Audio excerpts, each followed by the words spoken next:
Here at the Political Custard Paper Translator, we're taking a look at the Daily Mail, dated Thursday, January the 20th, 2022.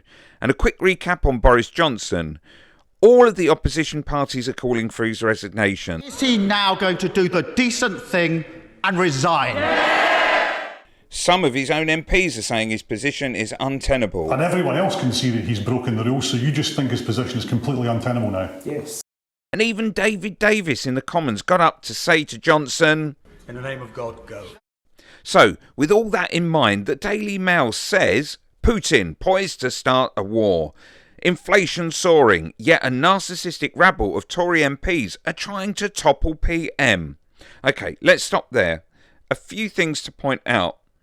Putin is always starting something, so we won't bother about him. But what are Johnson's plans to halt inflation? What has he got up his sleeve? As far as I know, nothing. And we don't need to keep him in office to implement nothing.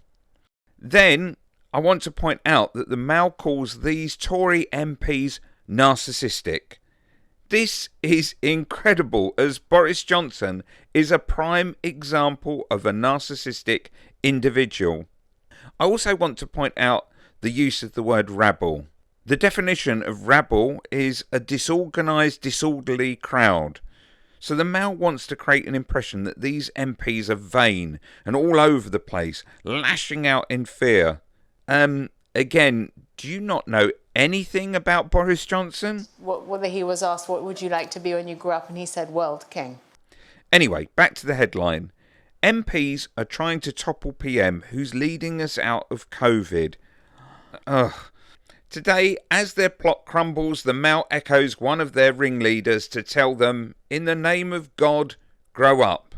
Again, look at Johnson, lying his ass off like a naughty schoolboy. Categorically, that nobody told me and nobody said that this was something that was against the rules. Finally, let's quickly look at this other headline, which reads, Boris and Carrie's baby hit by COVID.